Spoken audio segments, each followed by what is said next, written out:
Hi everyone. In this video, I want to explain how I got this overpay from this original.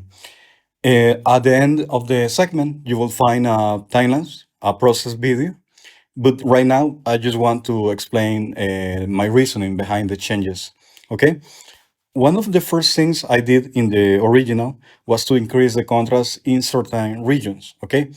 Uh, if you try to focus on her dress, you will notice the overpay has a much increased contrast. Okay. However, the leg, if you try to look at the leg, is almost similar. It's almost the same contrast between the original and the overpay.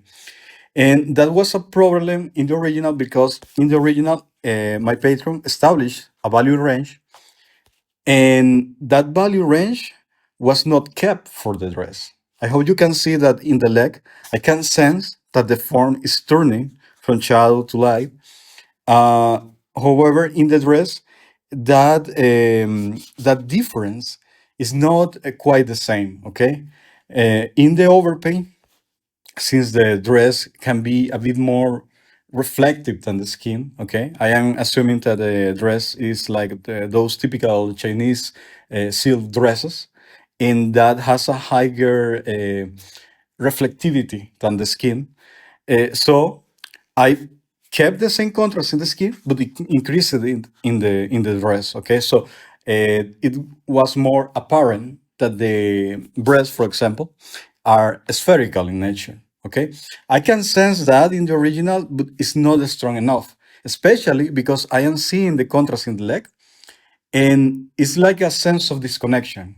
Okay, I am seeing that there was a value range that was established for the skin, but the dress, which has a higher reflectivity than the skin, has not an increased contrast, and it should have an increased contrast because the difference in material. So that's why I increase the contrast in a very selective way. Okay. That's for the dress. The hair also has a change in contrast, and contrast is not only for representing a form turning in 3D. It's also to demonstrate that the material is different. Okay, so that's another way you can differentiate the skin from the dress, from the hair. For example, if I wanted, I could have taken, for example, the blending tool and just start to blend the edges in the skin and create a lower contrast. And that will be acceptable. Actually, actually, I think I like this more because the difference between the skin and the dress is increased now because by removing the hard edges in the leg, I lowered the contrast of my skin, and the skin by nature is of lower contrast than silk dress. Okay, so I hope that that was clear, and let's move to something else. Let's move to gesture. Okay, the original has a playful gesture. I wanted to keep that and increase a bit that sense of playfulness. Okay, that's why I tried to keep that C curve, and by C curve I mean something like this. Okay, you can see that it tracks to the middle line, the linea alba of the body. And if we go to the original, you will notice that the gesture is not pushed as further as it could be. Okay, so I invite you to always try to find ways to push your gesture as much as possible. Be very evident about your intent with the character. Okay, the advantage in digital is that you can do this in even in late stages, like in the case here. You don't have to keep the same gesture you had with the sketch. Actually, trying to revise, trying to be more ambitious as you progress with your piece, it's a good sign that you tried hard. with your work. Okay. Um, Let me see what else, because that was very simple. Okay. Uh, ah, the other thing is with the contour. Okay. It's okay to have this kind of lines for the outer contour. Okay.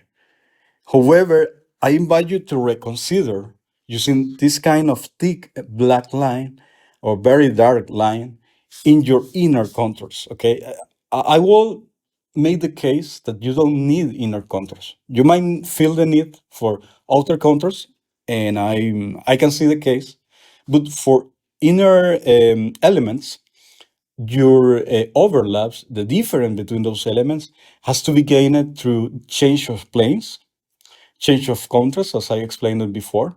But these kind of lines, I even left some of that here, as you can see, is counterproductive, I will say, for this kind of finish, at least, because you are trying to be very figurative, you are trying to be very representational with your rendering, and this goes against that.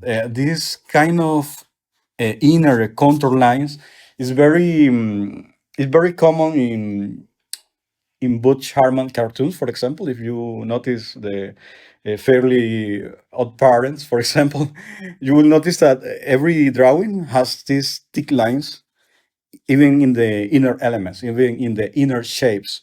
And the result of that is that you are going to flatten your picture. In that kind of cartoon, it makes sense to make this very flat, okay?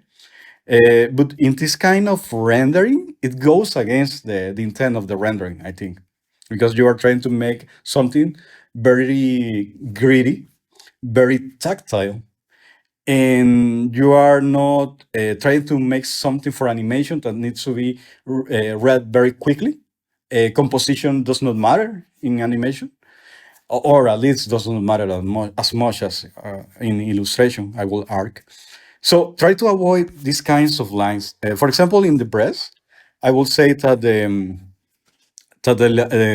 inner lines goes against the rendering, the kind of rendering you are trying to go with, considering the original, of course. Okay, a flaw I noticed in the original also was the girth of the waist.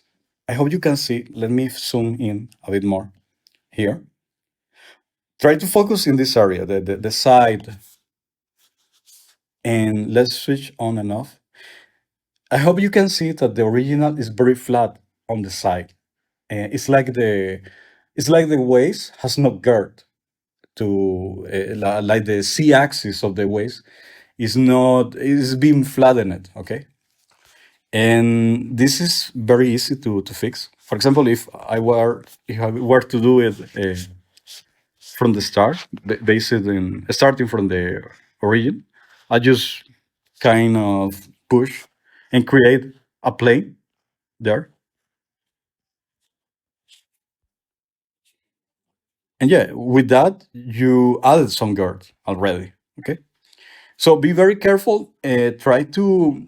This is the reason you will see in some of my notes that I say things like square off the skull. Okay, mostly with the skull, but it's valid for any 3D shape you have.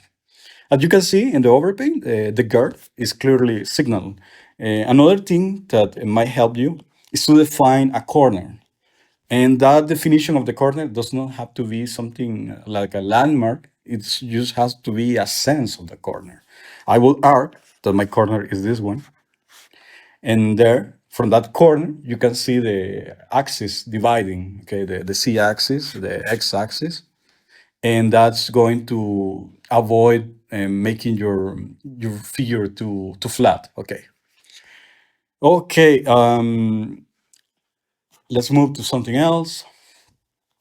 Um, Another thing that I invite you to keep seeking is ways to echo uh, a color, especially in later stages of rendering.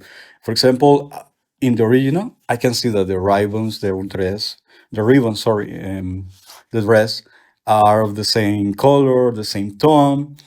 However, I think that can be pushed further, and I hope you can see that I try to put some of that red, which is of the same hue value. However, it's much darker, but the value is the same. I could actually let me try something. Pick this one, and this is something I do a lot. Okay, I create layers just to mix them out. If you are familiar with music and production, some instruments are mixed so they are more apparent than others. Okay, so for example, here the ears are a bit jarring. Okay, with that red that I just put there. However, since it is in a different layer, I could just take that layer and mix that that color. I will say that value, that brightness, sorry, uh, is more in tone. It's not as jarring as at 100%, and it's more apparent now that I am using the same color. Okay, the the one I had initially is perhaps a bit too dark. It was a bit too dark because I had to to remind you that it was the same color. Okay, but with this change, as you can see, it's more. The echo of that color is more apparent, okay, is more visible. Okay, so I'm going to merge down that one. Okay,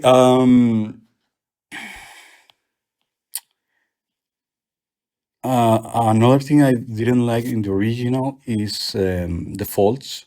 They seem too straight. Remember, as Robert Henry said, draw or paint the clothing to depict the body. Not don't draw, don't paint the clothing for the clothing's sake. Any change you make, any stroke you make in the clothing, has to be with the purpose to depict the body a bit better. Okay, so here you can feel the tight, and you can see that the tension point is on the knee, and there is the folds are curved. Okay, are they are not as straight as they were in the original. Okay, so yeah, I invite you to consider that because I think that goes for a better representation with the clothing, more tactile kind of clothing, if you wish. Okay, this scenario can happen. It's not as as explicit as some people want to remark in social media. Some people are going to say that it looks like Goombay or something like that. But if you want to express something different, you can do like a diaper fold and use the top of the ties to create that diaper fold. I am going to try something really, really quick with that. Okay, let's erase back this one. And the pubic area is going to be a bit more less emphasized,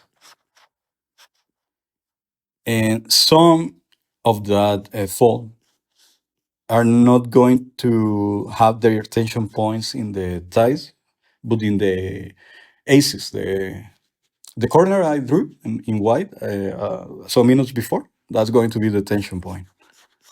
However, some folds are going to be lower, and the tension point is not going to be there. They are going to be, as I mentioned, on the at the top of the tide. Okay, and the final fold is going to be a bit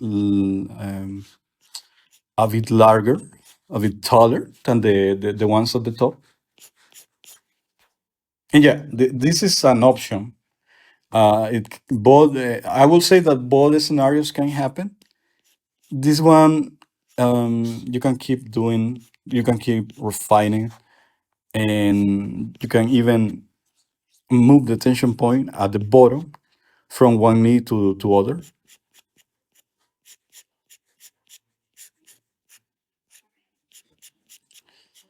So yeah, it depends. I prefer the initial one. Uh, because the front piece, I don't know if it has a name, it can go and tuck in between the legs. Okay, it's very normal. So if someone tries to bully you in social media, just ignore that person and keep going, keep doing you. Uh, these strokes I am making now, I am doing those to differentiate the glows a bit more. Something I omitted in the original. Okay. That reminds me that there is something else I wanted to mention, and it's with the hands. Okay. To me, the hands have to bloom out from the wrist, no matter the gesture, no matter the pose. And more often than not, the hand is going to look like it's coming from the wrist in some kind of contrasting direction from that wrist. Okay. The problem I saw in the original, especially with her left hand, the one that is all right, is that I see the forearm and I see the hand immediately.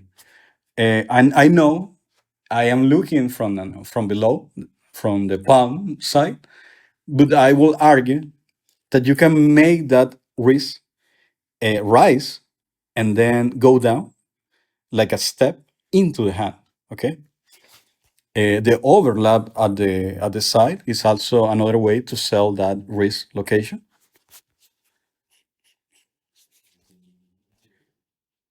And yeah, the right one was not much of an issue in the original. That's why it looks almost the same. Remember that the lateral side of the forearm bulges more than the medial side of the forearm because you have the brachioradialis, and that muscle is what creates that drumstick. That sorry, what is the name? When you have like a fried chicken, you see the leg. It's like something that is very lumpy. That's the head of that leg, the chicken leg, and then comes the bone, which is the wrist. That part is going to square more. Is going to look very straight compared to the one at the top. So yeah, that's another way you can treat the forearm. It's like a quick mnemonic. Um, I was talking some minutes ago about the contours, okay? But it was mostly the inner ones. With the outer contour, I can see the case of using very thick uh, outer contour, and that's okay, especially if you want to do something like a sticker, for example. However, since this is an illustration, what I tend to do is to seek ways to integrate the background into the character. So that's why I did that with the waves, for example. I could increase that a bit more, create that overlap. This is basically a rim light, okay? That's the way the eye interprets that stroke, that greenish stroke going into the body. The same goes for the neck, the shoulder and the neck. It's like a ring light. And it's not only a ring light for ring light's sake, it's more, as I say, a way to integrate the background into the body because what you want to do is to create a single unity, okay? Don't think the background, body as a split entities. You want to create a single piece of art, okay? A single state of being, okay? A single um, something that looks more that has a stronger sense of unity. Okay, sorry. I tried to seek a better word for that, but it didn't come. I hope that makes the case. You can see it here too, and the area of the globe too. Okay, another area where I could have made that case was here too. Okay, so let's move to something else. Let's move to the notes. In the original, the face I know is anime is very highly stylized, but even as an anime, try to seek ways into simplifying your planes. Don't just omit the planes. Try to see how you can take a realistic plane and simplify it so it fits the anime aesthetic. For example, here, I like to create that wedge that is facing down. It's like a mask, uh, like something that uses that people use in custom parties, for example, that only covers the eyes. That plane is very important, especially if your light is coming down. That area, you can take the eye socket, you can take the keystone of the nose, and the other eye socket and create a single shape. Okay, you are not overcomplicating things. You are making something very simplified, and because it is simplified, it's going to fit right into the anime aesthetic. Okay, um, the mouth, the mouth was also a problem because of two things mostly.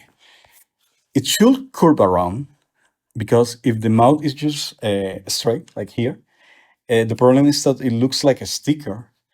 And I will say that you should focus on your teeth row and create that curvature, and the mouth is going to follow that curvature. You are going to have occlusion at the sides of the teeth row. Let me clean that up because it could have been more polished. I will admit that.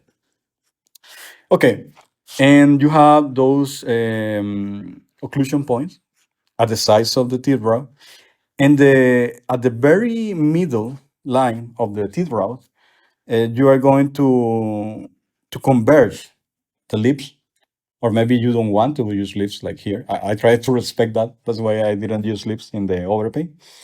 And you are going to have an azimuth. Okay, azimuth is the highest point of the curve. Okay, so you can see that the lowest point are the occlusion the occlusion at both sides, and then the curvature goes up, goes up, goes. And here, for example, it's the highest point. It's the point where the teeth row is closest to the mouth. Okay. The second thing that bothered me about the mouth was that it was very the contrast that was used in the original was not selling me the depth of the inside of the mouth. Okay, you can use value as a reference of deep. Okay, how deep is something is it depends on how dark the value is. So this value is too bright. It's way too bright. So I see the skin. I see the drop shadow of the head over the neck, and I see this value, and I know that value is surface level. So why the mouth, which should be much more deeper, does not have a darker value than the drop shadow of the head, which is falling on the neck. Okay, so that's those kinds of relations that I want you to think about. If I use this value, I need to use a darker value for the mouth. Okay, everything is related. Nothing in illustration exists for itself. A good illustration is a system of relationships, and that's why Robert Henry always said that you don't draw an eye without looking at the other, and that's exactly what I do. Sometimes I look like I was unfocusing from what I am really drawing because I need to relate back that feature with the other one. Okay. I mentioned Robert Henry a lot. I hope you can pick a copy of The Art Spirit. The Art Spirit is a book that is already in the public domain. It has around 110 years. But trust me, it's a must. You should read that book. It's a very short book, It's obviously nonfiction, and it's like a journal. Okay, it's like a collection of thoughts, reflections, letters that Robert Henry um, indexed and collected into a single volume, into a single book. And it's gold. It's that kind of book that you can open at random and read any paragraph, and you will find something useful. You will find something, an advice that is going to apply directly into your work. So yeah, so sorry for that digression. Um, I am always going to chill that book. And since it is in the public domain, it's not like I'm chilling something that you can go and necessarily buy. You can download the PDF and it's okay. It's on the public domain. Okay. Another thing, and I think I'm going to end with that one, is edge variety. Okay.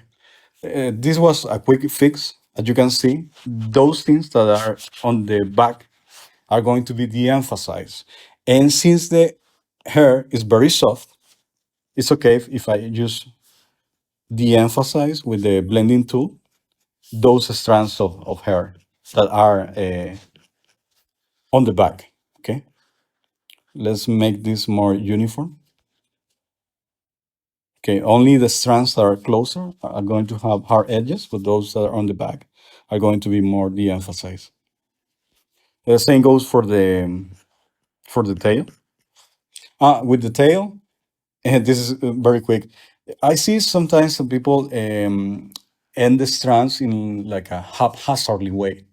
I suggest that you pick a single shape and try to fit every end of hair strand into that shape.